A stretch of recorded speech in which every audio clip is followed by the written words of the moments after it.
Hello, this is Charles Brewer, President of the Civil War Study Group here at Lake of the Woods, Virginia.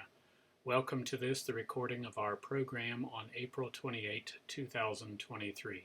Good morning, ladies and gentlemen. Good morning. I'm Charles Brewer, current President of the study group. I emphasize current because I'm in the first year of a third three-year term, and I ain't doing this again, so someone else step up. Just making it, you have 2 years notice. It's easy to talk now, Charles. That's right. A couple of years away. You have 2 years notice. Okay, and despite what you see around here, we're not serving you brunch. Yes. But before I introduce our speaker today, there are a few items that I'd like to call to your attention. Next month's meeting will be in this space at 10:30 a.m. on May 26th. Our speaker will be historian William Connery. His topic will be President Tyler and the Peace Conference, which relates to the February 1861 attempt by former President John Tyler, a Virginian, to bring both sides back from the precipice of imminent cataclysm. We hope you'll join us, even though you may know how it turned out. But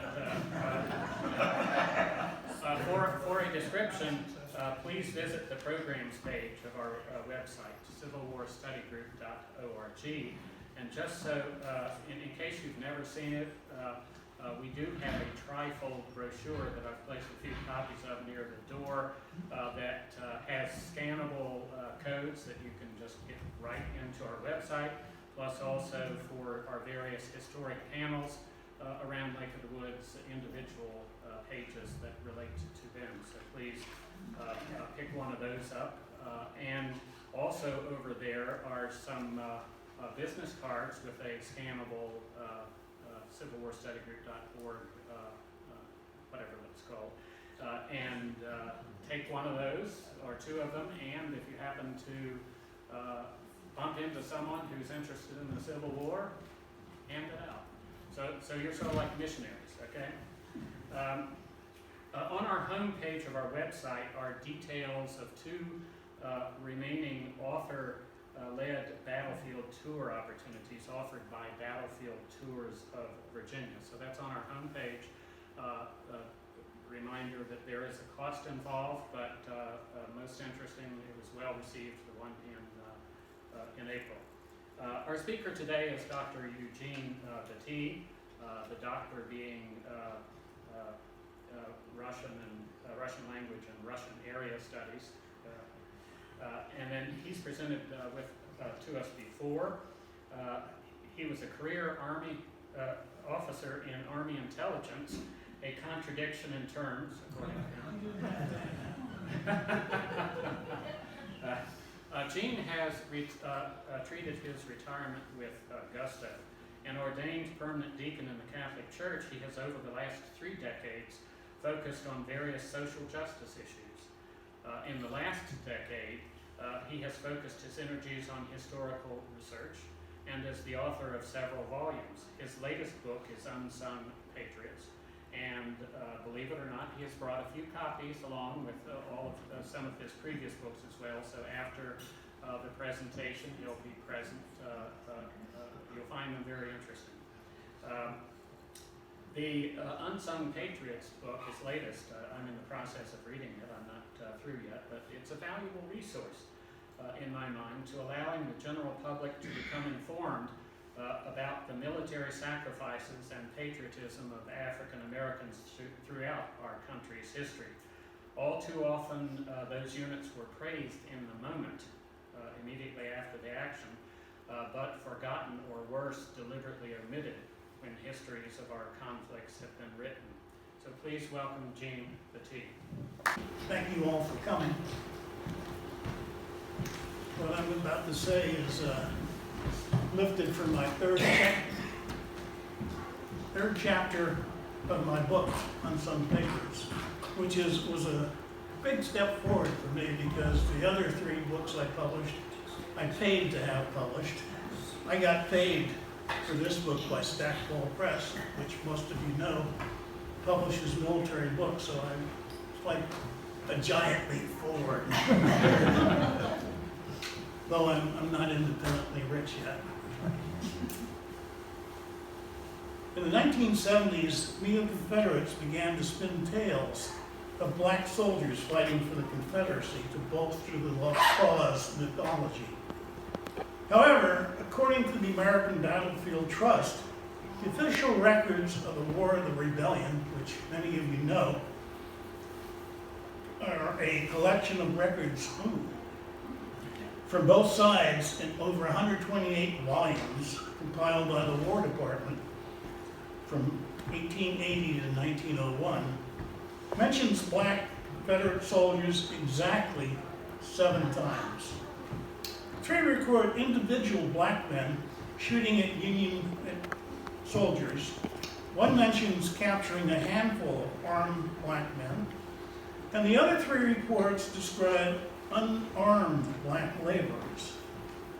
Not one mentions an instance of Union forces encountering an organized black Confederate battle line.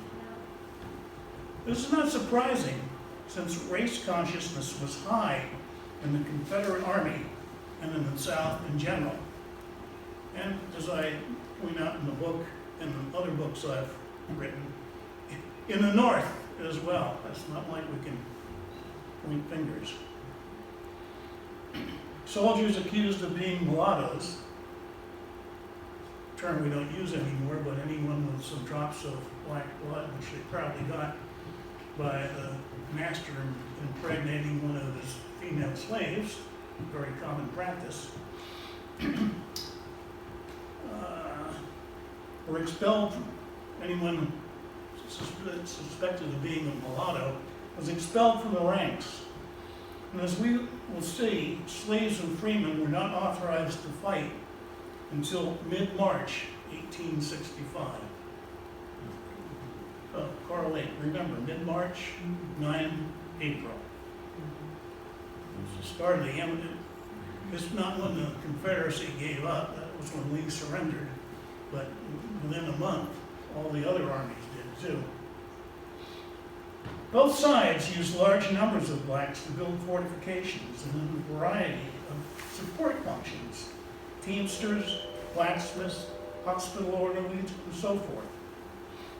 Thousands of Southerners brought their slaves to the front to care for their personal needs. And from the outset, several individual Southern states began raising large numbers of blacks in labor units, particularly Tennessee, whose legislature authorized the enlistment of free Negroes to prepare fortifications and other labor tasks.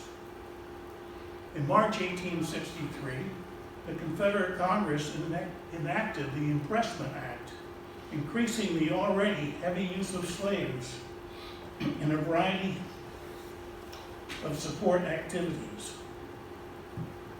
The Confederacy's attitude relative to giving rifles or bayonets to slaves and freemen went through a series of changes as hostilities progressed. These glasses are not doing much for me right now. Sorry. I love glasses. Immediately after the First Battle of Bull Run, General Richard Ewell, then a division commander and later a lieutenant general who commanded Stonewall Jackson's Second Corps at Gettysburg, suggested to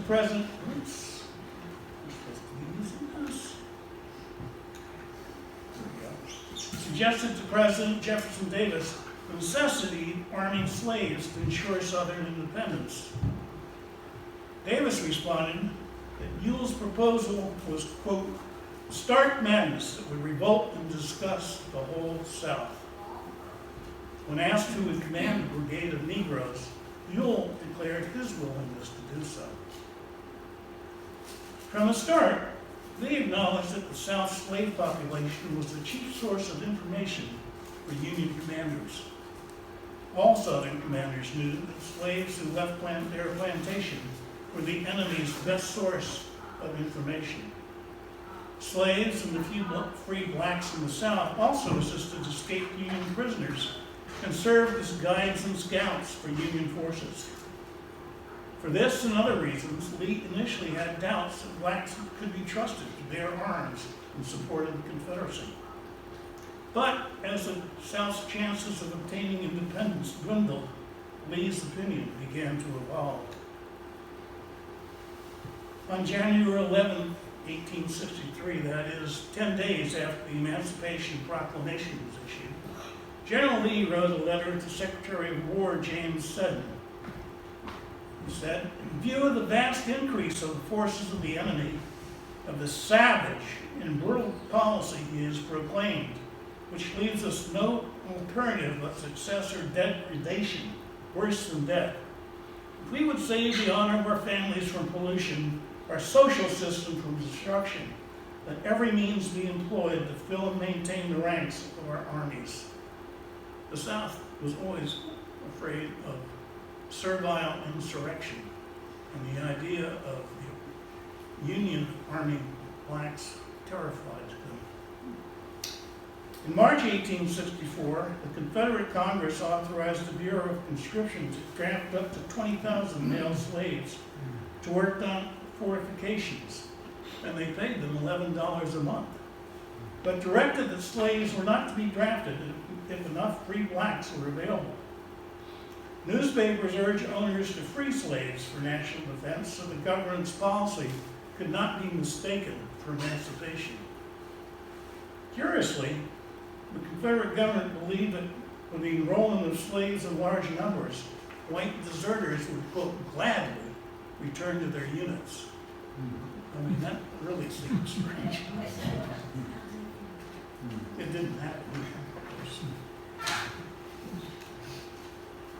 At the same time, Virginia's governor and former Confederate General William Extra Billy Smith got that name because he was a postmaster at one time and he charged a little extra for postage. Acknowledged that blacks represented the best means to defeat the Yankee army, noting, "The Yankees themselves boast that they have 200,000 of our slaves in arms against us." Southern attitudes changed drastically in mid-July 1863 after the resounding defeat at Gettysburg and the fall of Vicksburg the next day. In December 1863, Major General Thomas Hinman, an Alabama lawyer and commander of the Army of Tennessee's Second Corps. You went forward 2 slides, so go back one. Thank you. One more. Forward. Rather. There you go. Okay. Yeah. Okay. Thank you, Charles. Where were we? Okay, we're talking about Hinman.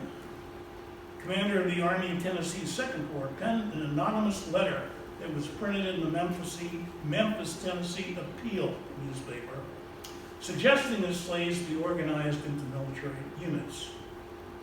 Almost predictably, nothing happened.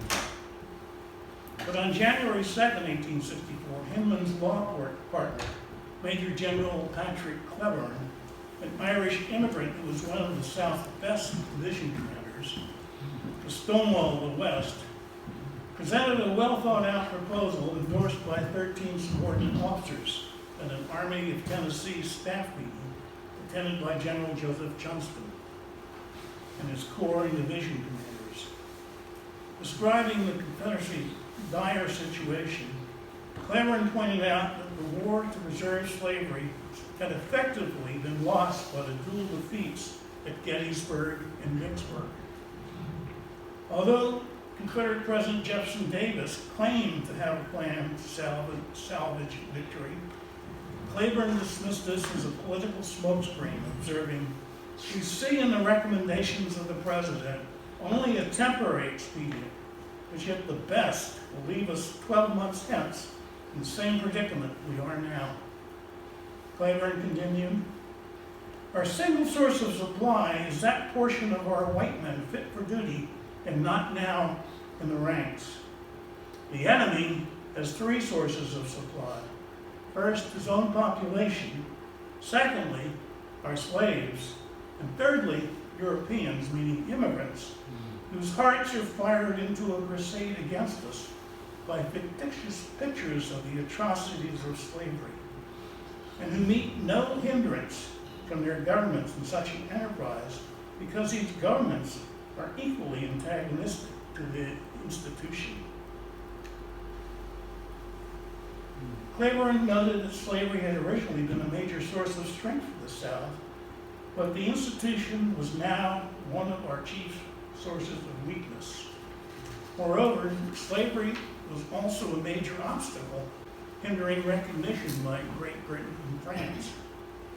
The South's slave population was now being exploited by the North, which after the Emancipation Proclamation of January 1st, 1863, was rapidly arming and training a large body of black troops. Just as a parenthesis, ended up being 175 regiments and over 209,000 men, which, as I will point out later, that was a greater force than the South had in all theaters in the last in the last quarter of the war, in 1865. In his long and insightful proposal, Cleburne observed that arming slaves would, quote, instantly remove all the vulnerability, embarrassment, and inherent weakness which result from slavery. Citing the experience of slaves who revolted in Haiti and defeated 3 empires' efforts to suppress them, the Jamaican slave revolts, as well as the effectiveness of the U.S. colored troops in the field since 1863, Cleburne continued, the approach of the enemy would no longer find every household surrounded by spies. There would be no recruits awaiting the enemy with open arms, no complete history of every neighborhood with ready guides, no fear of insurrection in the rear or anxieties for the fate of loved ones when our armies move forward. It would remove forever all selfish taint from our cause and place independence above every question of property. Every officer present at the staff meeting, except his friend Hinman and General Johnston, who remained silent, roundly condemned the proposal. Fellow division commanders William Walker, James Anderson, and Alexander Stewart declared that Cleburne's proposal was, quote, incendiary, monstrous, and, quote, revolting to Southern sentiment, Southern pride, and Southern honor. Walker went outside the chain of command and forwarded a copy of the proposal directly to Jefferson Davis. Nothing came of Cleburne's recommendation because President Davis ordered its suppression. Not surprising, since Cleburne's proposal included a sentence that suggested that the South, quote, grant freedom within a reasonable time to every slave in the South who shall remain true to the Confederacy. Cleburne went even further and recommended that legal protection be immediately extended to slave families. Braxton Bragg, then serving as military advisor to Jefferson Davis, labeled the suggestion treasonous. Not surprising, since Cleburne had been one of his subordinates who suggested to Davis that he be removed from command of the Army of Tennessee. Cleburne was killed in the disastrous Battle of Franklin, during which Hood's Army of Tennessee lost 7,000 men, including 12 generals and half of its regimental commanders. That qualifies as a disaster. The Army of Tennessee was decimated again 2 weeks later in a 2-day battle launched by General George Thomas from Nashville, when the Army of Tennessee lost all semblance of organization and another half of its strength. This mostly barefoot remnant retreating in disorder to Tupelo, Mississippi. A series of Union victories elsewhere further circumscribed the Confederacy's chances of survival during the rest of 1863 and into 1864. In October 1864, the Richmond Enquirer urged that the Confederate government use another 10,000 blacks for military duties, and assured readers that Virginia would fight her blacks to the last man. The Enquirer also recommended that the Bureau of Conscription purchased 250,000 slaves for a, quote, biracial army. The conservative Daily Examiner strenuously objected in November, opposing both enrollment of slaves and the freeing of military slave laborers after the war. The paper noted, while living with a white man in the relation of a slave, he is an estate superior and better for him than that of freedom. The conventional Southern position, believe it or not. The Charleston Mercury warned that should the South resort to arming and freeing African Americans, poor whites would be reduced to the level of a nigger, and a nigger is raised to his level. Cheek by jowl, they must labor together as equals. Lincoln's re-election in November 1864 destroyed all hope of foreign intervention and a negotiated peace. Yet another shocking blow came when General Sherman captured Savannah, Georgia on December 22nd, destroying much of the South's remaining breadbasket and beginning his march through the Carolinas. The string of disasters caused a deep sense of gloom. Some Confederate congressmen suggested that Davis step down as president and that Lee replace him as dictator. Instead, Lee was appointed general-in-chief, and Secretary of War Seddon resigned from his post, replaced by General John C. Breckinridge. The situation had become so drastic that the governors of 6 Confederate states, Alabama, Georgia, Mississippi, South and North Carolina, and Virginia, met in Georgia and passed a resolution advocating changes in policy that involved increased military use of slaves. In his last annual address to the Confederate Congress, Davis rejected the prospect of arming slaves, but leaving himself in the Confederacy a loophole. If the choice came down to arming slaves in defeat, there seems to be no reason to doubt what would be our decision. He noted that if the South were defeated, it would be due to its adherence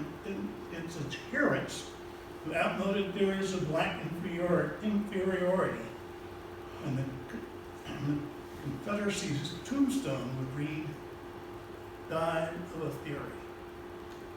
We still have a little problem of believing that blacks are inferior,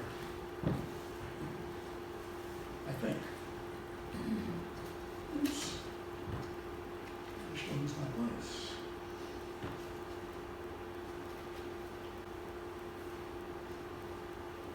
Okay. Pardon me.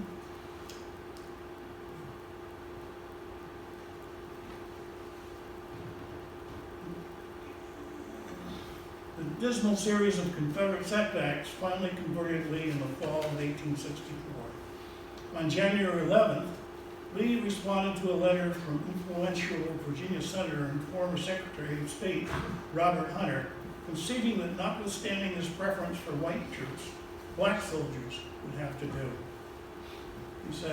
He wrote, "We must decide whether slavery shall be extinguished by our enemies and the slaves be used against us, and use them ourselves at the risk of effects that may be produced upon our social institutions. My own opinion is that we should employ them without delay. I believe that with proper regulation they can be made efficient soldiers. They possess the physical qualifications in an eminent degree. Long habits of obedience and subordination, coupled with the moral influence which in our country the white man possesses over the black, furnish an excellent foundation for that discipline which is the best guarantee of military efficiency. Our chief aim should be to secure their fidelity." Pretty tricky thing, you know, slaves wanting to stay slaves. We pointed out that enlisting black troops would, quote, "disappoint the hopes which our enemies place on our exhaustion, deprive the North in a great degree of the aid that they now derive from black troops, and throw the burden of war on citizens of the North. many of whom were tired of the lengthy war. Lee also believed that adoption of a system of emancipation would, quote, exercise a salutary influence upon our whole Negro population by rendering more secure the fidelity of those who become soldiers and diminishing the inducements for the rest to abscond. But he still deprecated any sudden change or disturbance of that relation between master and slave unless it be necessary to avert a greater calamity. He rationalized, if it ends in subverting slavery, it will be accomplished by ourselves, and we can devise the means of alleviating the evil consequences to both races. Despite his previous reluctance to arm slaves and end or moderate slavery, Lee now recommended immediately adopting such a drastic measure, even at risk of the demise of the South's peculiar institution.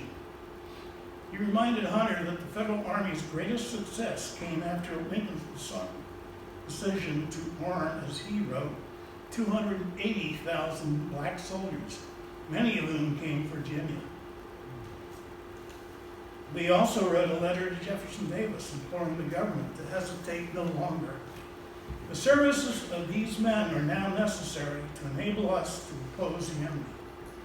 Lee's view, of course, was decisive. Richmond War Department clerk Robert Keene, who had opposed arming slaves a year before, noted in his diary on New Year's Day, 1865, that the Confederates would now, quote, rather accept general emancipation of blacks rather than General Bragg. As 1865 began, it was quite evident to the informed and objective observers that the South's last days were fast approaching, unless drastic measures were embraced. The British bluntly refused to recognize the Confederacy because the North was close to victory and had an extremely large and well-trained army next to Canada, which was, we forget, at the time a British colony. John Breckinridge, the new Secretary of War, lamented, "Things are getting worse very rapidly. 10 days ago, the last meat ration was issued to Lee's army, and not a pound remained in Richmond. We are prostrated in all our resources."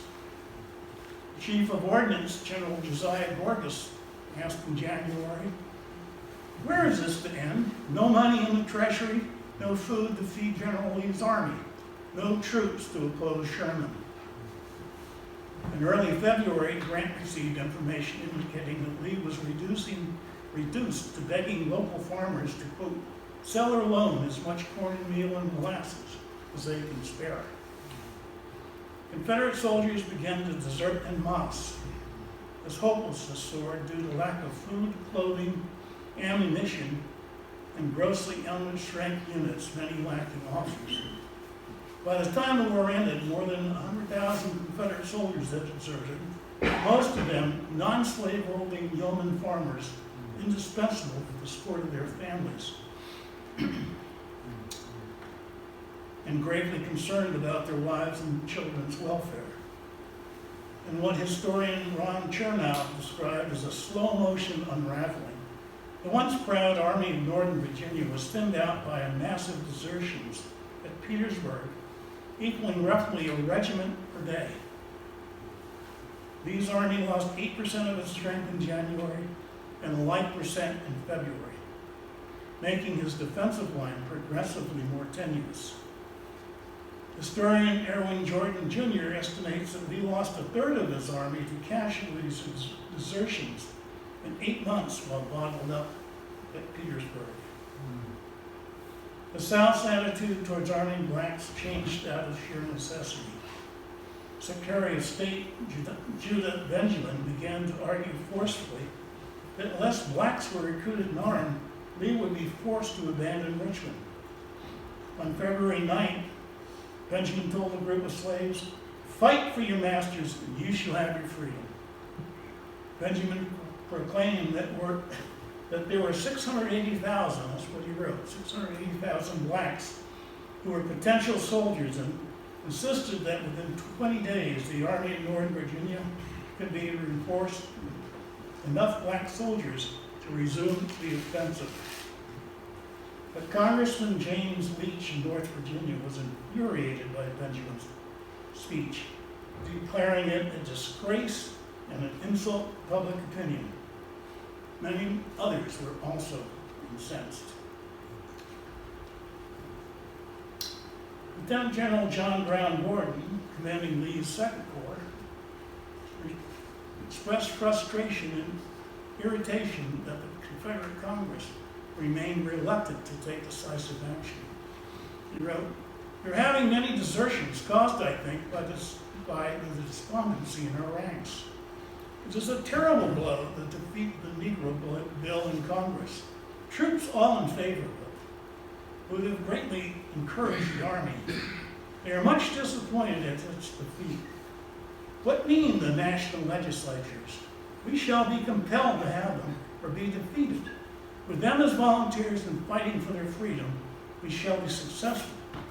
If authority were granted to raise 200,000 of them, it would greatly encourage the men and do so much to stop desertions. I can find excellent officers to take command of them." Gordon insisted that the South was compelled to have them or be defeated. He disgustedly noted, "But I presume that we cannot hope for any assistance now from this class of our population," meaning the legislatures. Jeff Davis and Secretary of War James Seddon joined General Lee in a change of attitude.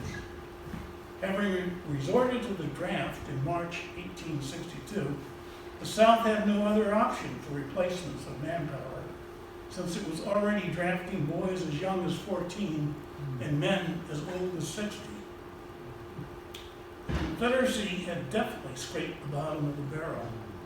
Major Thomas Turner, recruiting officer in Richmond, observed, "Our wives and daughters and the Negroes are the only elements left for us to recruit from." Pretty. Recruiting officers were requesting other duty because they no longer served any purpose. Despite the Confederacy's dire straits, there was still vigorous debate over the issue of arming blacks among the press and population of the South. Charleston Mercury regarded the whole proposition as absurd. Assert the right of the Confederate government to emancipate slaves, and it is stone dead. The bottom line for the Mercury was expressed in its editorial of January 13, 1865. "We want no Confederate government without our institutions, and we will have none." Georgia's Macon Telegraph and Confederate reminded its readers, "This terrible war and extreme peril of our country were occasioned more by the institution of Negro slavery than any other subject or quarrel." The Memphis Appeal agreed. For it and its perpetuation we commenced and have kept at war.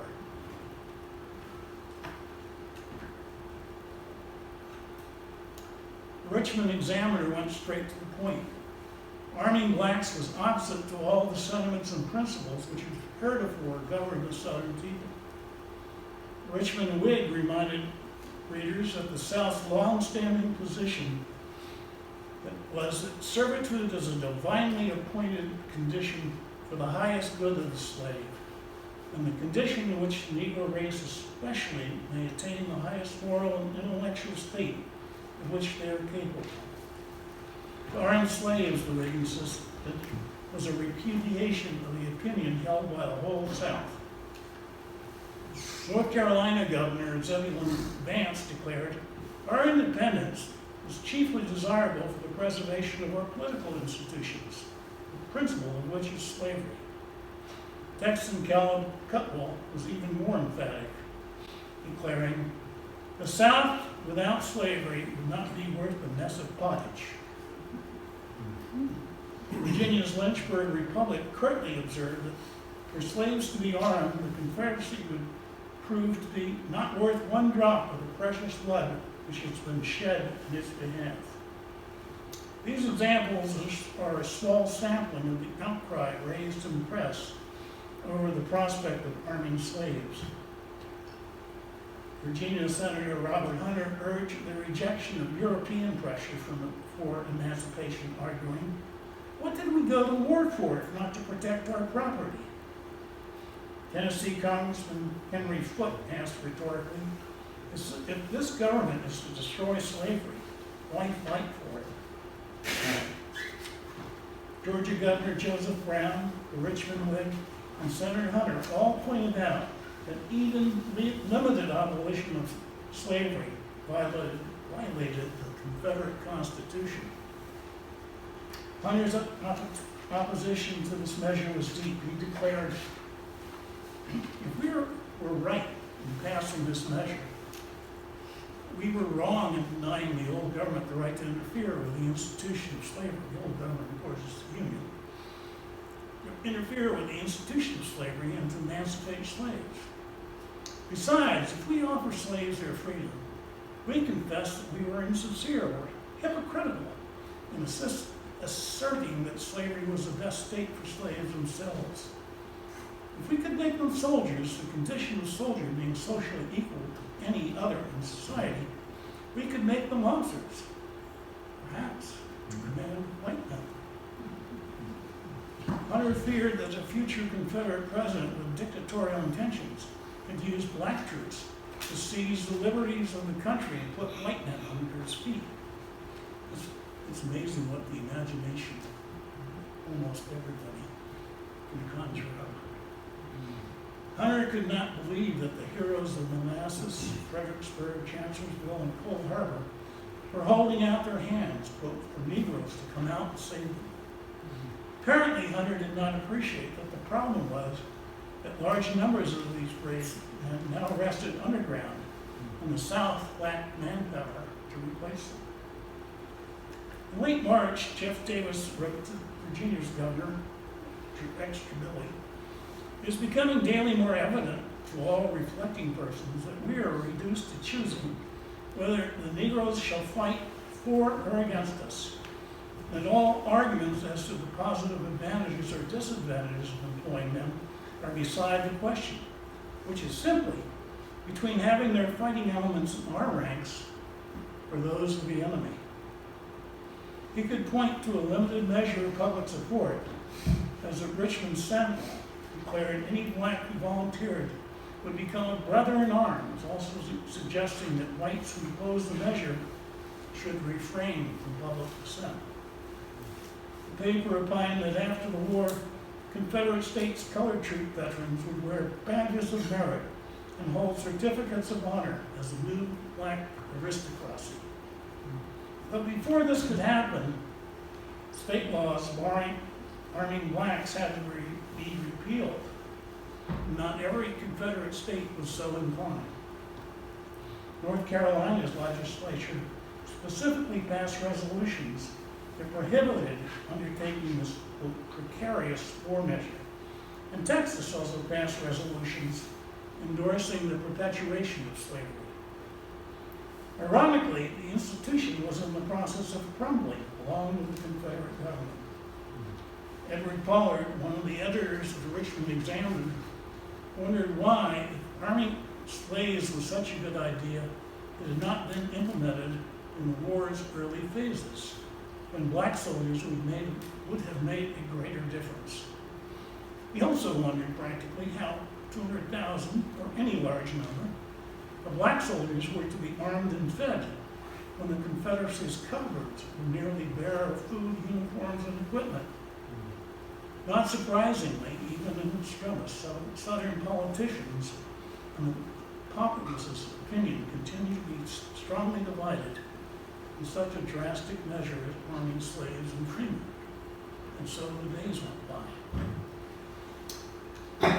Robert Toone was the Confederacy's first Secretary of State and the brigade commander in the Army of Northern Virginia, warned, "The worst calamity that could befall us would be to gain our independence by the valor of our slaves.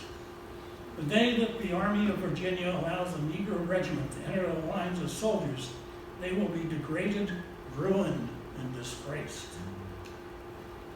In January 1865, Georgia's General Howell Cobb, the first Speaker of the Provisional Confederate Congress, wrote to Secretary of War James Seton, "I think that the proposition to make soldiers of our slaves is the most pernicious idea that has been suggested since the war began. It is a source of deep mortification and regret to see the name of that great and good man and soldier, General Robert E. Lee, given as authority for such a policy. You cannot make soldiers of slaves, nor slaves of soldiers. The day you make soldiers of Negroes is the beginning of the end of the revolution. If slaves will make good soldiers, our whole theory of slavery is wrong, but they won't make good soldiers. As a class, they are wanting in every qualification of a soldier." Cobb's premise, of course, completely ignored the North experience arming slaves over the past year. Another Confederate observer declared that this was the last resort of the dying Confederacy, and thus the sublimest tragedy ended in the most absurd and ridiculous comedy. Slaves fighting for their own thraldom. Freedmen unworthy of the name, statesmen so-called, who dared not arm and meet the foe. Another jab at the Confederate legislature, legislators. And just a week before the city fell, a Richmond minstrel show entitled "Recruiting Unbleak Citizens of Virginia for the Confederate States Army" lampooned black Confederate soldiers and their white advocates. You've gone 2 slides ahead. Thank you, Charles.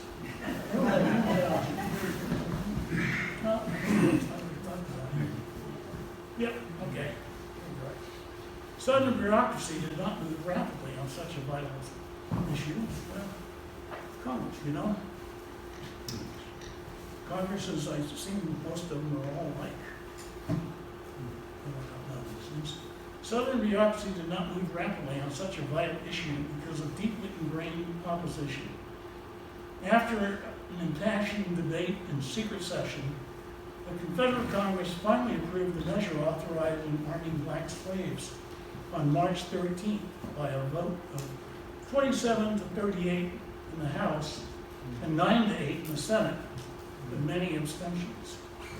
Virginia's governor and legislature had to instruct the state's 2 senators, both of whom were strongly against the measure, to vote in the affirmative. President Davis signed the bill the same day, less than a month before Lee surrendered at Appomattox. Although Davis had requested a pledge of emancipation for any slave who served, the final legislation stipulated nothing in this act should be construed to authorize a change in the relation which the said slaves shall bear towards their owners, except by consent of their owners in the states in which they reside. In other words, many black soldiers would still be slaves, as would be their families. Unfortunately for the Confederacy, this legislation passed at the 11th hour and came too late. Moreover, the majority of slave owners resisted it because most lived in the fantasy land where they imagined they would be able to hold on to their enslaved population no matter how hostilities ended. Although recruiting officers were dispatched to the states, the results were universally disappointed. One officer fumed. They were willing to give their sons and brothers to the army as a sacrifice upon the altar of the country. While there are many exceptions, the majority would, I am convinced, rather have placed in the army 2 sons rather than 1 Negro. They also regretted the reluctance of owners to volunteer their enslaved men who enlisted into military service. He believed it was also certain that if these men did not soon wear gray uniforms, their stubborn masters would find their property wearing blue and arrayed against the waning Confederacy. Although Lee was desperate by the end of March, he could not convince Governor Smith of Virginia or President Davis to confiscate slaves from unwilling masters. Most Southerners viewed the use of black troops as social, economic, and cultural suicide, and viewed proponents of the policy of arming blacks as guilty of treason. As historian William Oates observed, Even after slavery was practically dead, the Confederacy clung to the putrid body and expired with it. There were other problems for the Confederacy. Black recruits had to forget that until recently they were menials, yet displayed dash and initiative on the battlefield. They would also have to be persuaded that the South's promises could be trusted. Even more, their officers would be challenged to motivate them not to desert to the Yankees on the first opportunity. One magazine wondered, if a few thousands of white deserters of our colors are too many to be arrested and forcibly carried back to their commands, where is the force to come from to arrest and put back into the ranks 100,000 or 200,000 of black deserters? And the chief of the Confederate War Bureau guessed that the implementation of this policy would put 4 times as many black soldiers into the Union Army as into Confederate service. On February 12th, the chief surgeon at Richmond's, so now I'm going to describe you what actually happened was after March 13th. So they jumped the gun a little bit. On February 12th, the chief surgeon at Richmond's Jackson Hospital polled the hospital of black slaves to see if they would be willing, quote, to take up arms to protect their masters' families, homes, and their own from the attacking foe. Reportedly, 60 out of the 72 present volunteered to fight, quote, to the bitter end. Virginia Military Institute cadets began drilling black recruits, both freemen and slaves, at Camp Lee in Richmond. On March 11th, 2 days before the Confederate Congress authorized black troops, up to 60 black orderlies from Jackson Hospital were organized into a local defense unit called the Jackson Battalion, consisting of 3 companies of white convalescent soldiers and 2 of black orderlies. The unit arrived in Petersburg under the command of Major Henry Scott, assigned to the defenses of Petersburg under General Longstreet. But they arrived too late to help in the defense of Petersburg and help burn Richmond's military warehouses to keep supplies from falling into the hands of the Union Army. I always wondered why they did that, because it set Richmond aflame, and what the hell did the Union Army need their munitions for? They had plenty. Anyway, that's the military thought. 9 days later, a so-called Black Brigade, mustered under the command of Majors James Pegram and Thomas Turner, and all us military guys know that the major is not commanding a brigade. So there weren't so many people, brigades a lot, maybe 1,000 men. There could be nowhere near as many if 2 majors are commanding it. Disappointed an integrated crowd after it had been announced that it would march on parade. Its uniforms and weapons had not arrived, although one enlistee supposedly deserted, taking some uniforms with him. On the evening of March 22nd, a battalion under Dr. Jackson Chambliss, along with a company commanded by Captain Grimes, paraded on Capitol Square.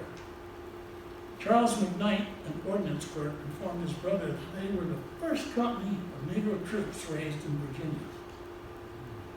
A company of 35 African Americans was enrolled on March 29. Blacks in Petersburg were eligible for bonuses of $100 for coming forward to show their willingness to rescue their country. At the Sycamore Street recruiting office, slaves who enlisted were promised freedom. Remember, the Congress didn't do that. They promised freedom and the right to reside in the Confederacy, but not voting rights.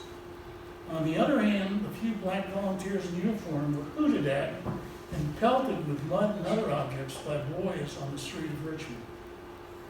All told, I would guess that no more than 100 to 200 at most blacks volunteered to become soldiers for the Confederacy.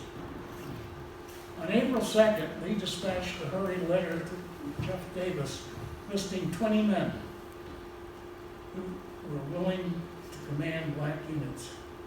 On April 4th, a courier witnessed a skirmish between a Confederate supply train guarded by black Confederate soldiers. Although they repelled the first attack by Union cavalrymen, they were overwhelmed and captured by the second assault. 2 days later, refugees who observed a squad of 12 colored troops digging fortifications with their arms stacked nearby were informed that these were, quote, the only company of colored troops in Confederate service, possibly the remnant of Major Turner's command. According to many accounts, 2 companies of slaves and free blacks, possibly former medical workers, were assembled and drilled without weapons in Richmond a week before the city fell.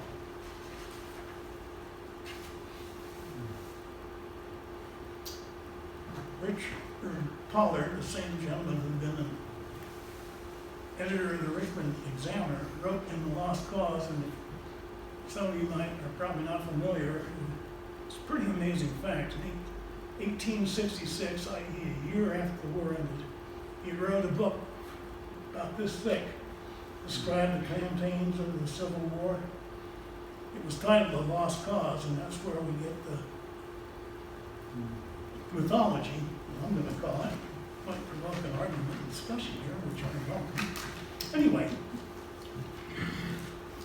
he wrote, the actual results of the legislation of Congress on the subject were ridiculously small, a pretense of doing something, yet so far below the necessity of the case as to be in the last degree puerile, absurd, and contemptible. Major George Campbell Brown, Lieutenant General Richard Ewell's aide-de-camp, reaffirmed Ewell's assessment. The handful of black troops mustered in the southern capital in March 1865, he said, constituted the first and only black troops used on our side. Brown noted that the black soldiery began late and, quote, ended with a whimper. Doesn't suggest a very successful action. Brown was in a position to know.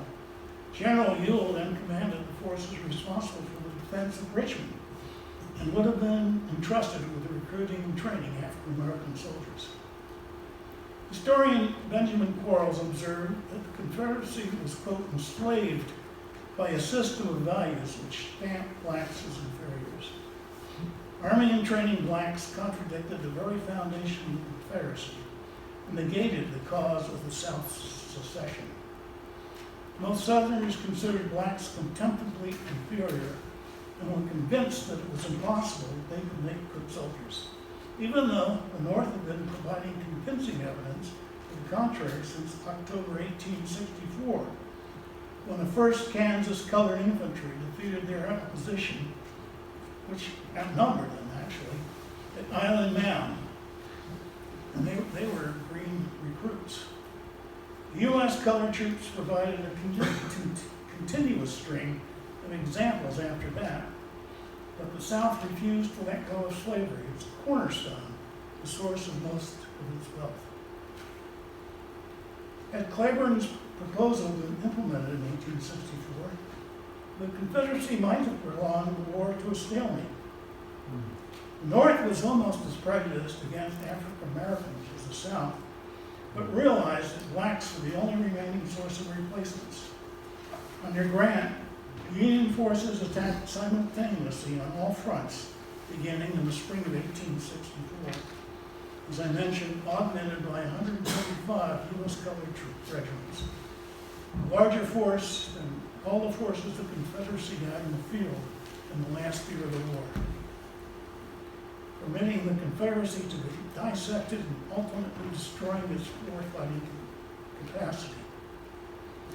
The debate in the Southern press and among Confederate statesmen over arming African Americans provides concrete evidence that the South did indeed secede from the Union and fought the Civil War, primarily over the issue of slavery and white supremacy. The Confederate Congress's hesitation to arm slaves resulted in a decision that came 27 days before Appomattox. Classic case of too little, too late. Likely less than a battalion of African-American soldiers was assembled and partially trained to fight for the South. Even in extremis, preservation of slavery trumped military necessity, once again proving beyond a doubt that slavery and white supremacy were the Confederacy's twin foundations. Thank you for listening. I would be happy to answer your questions, and I just happen to have, oops, oh, no. I just happen to have,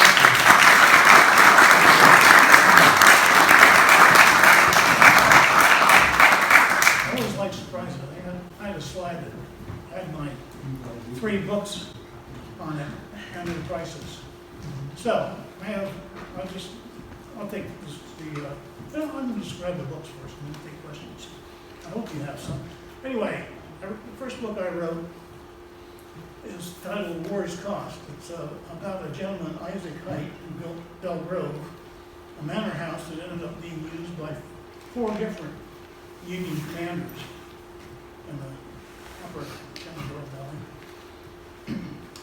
And his grandsons. They had a 37 loss rate, not coming home. It's quite interesting. Among other things, it establishes that there was no public education in the South until 1870, when the damn Yankees brought it down. The second book I wrote, because I was a volunteer on all sorts, 3 places around Belle Grove and Cedar Creek Battlefield. And after 11 years, I started wanting to read what happened after the Civil War, because I realized all those battles are neat and nifty and sort of campaigns, but what happened after the Civil War is certainly way more important. At least that's what I think. We can argue about that. So that was my second book, Collective Amnesia, American Apartheid. We never talk about that, but that was Jim Crow, folks. Clever little name that sort of obfuscates what was going down. Anyway, subtitle is African Americans, 400 Years in North America, 1619 to 2019. I learned a lot since I wrote that book. But then, yes? How were black troops in the North treated after the war? Any better than the Southern blacks?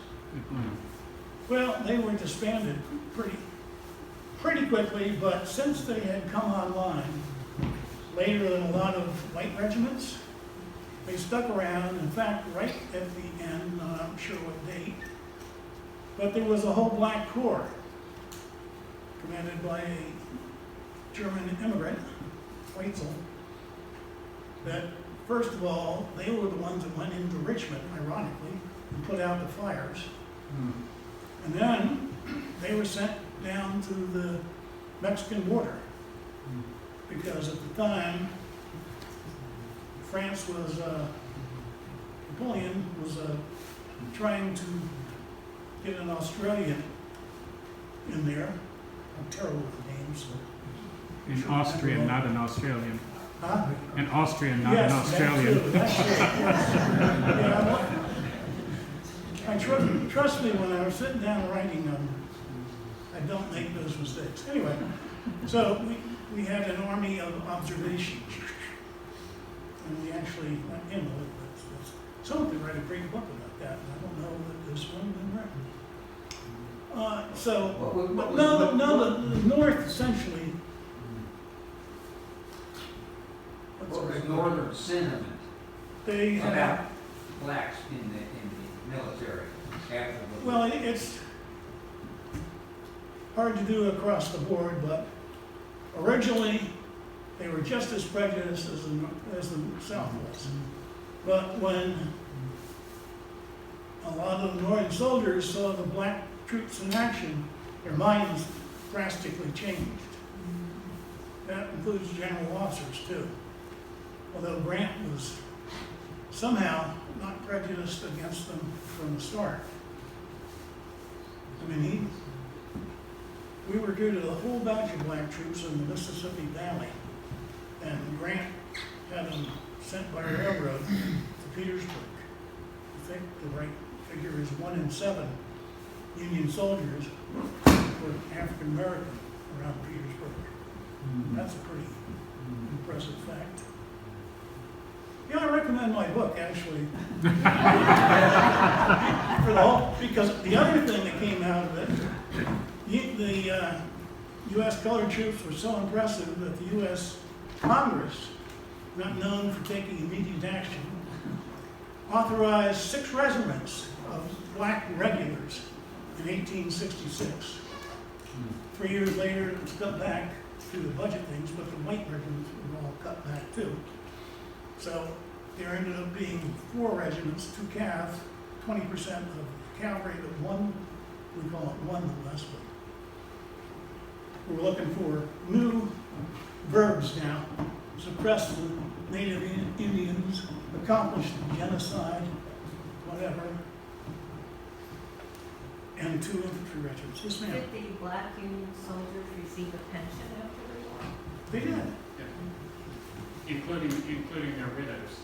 They were, I mean, yeah. Yeah. Did black troops march in the victory parade in Washington, D.C.? Yes. Well, I think not in uniform. There were some in the Army of the Potomac. But as far as I know, I mean, most of them were headed to Tennessee by then. I mean, not to Tennessee, Mexico. Big difference. To be fair, so the first day, France, Army of the Potomac, I'm pretty sure there were none. I know that there were some African American pioneers who marched in their slave garments with axes and pickaxes. Because they were essential. I mean, we don't appreciate now how they had the corduroy roads because they were miserable and muddy. Yes, sir. Have you ever come across any black that's in a Confederate uniform in your research? Yeah, plenty fabricated. I mean, there's one in my book, Yeah. but there's also a version of him in a Union uniform. Yeah. You know. Yes, ma'am. You know, slavery was going to end. A man from the north visited Georgia, and they said, we can't get these seeds out of the cotton. The cotton's in Eli Whitney, and I think he made the rifle interchangeable parts. I don't think he profited, but you know the story of Eli Whitney and the cotton gin. Yeah, he gave, In slavery, boom! yep. I don't want to blame him. Well, That's business. Big business. it's I mean, very interesting. There were more Cotton blacks big. in South Carolina and Mississippi than there were whites. And in many other counties of other states. Cotton and tobacco were the biggest economic things in the country. There were a lot of millionaires in Mississippi. That's right. In Virginia too, tobacco. Yeah. Well, Lynchburg. tobacco. Anyway. They smoke. Thank you very much, Thank you, Steve. fellas.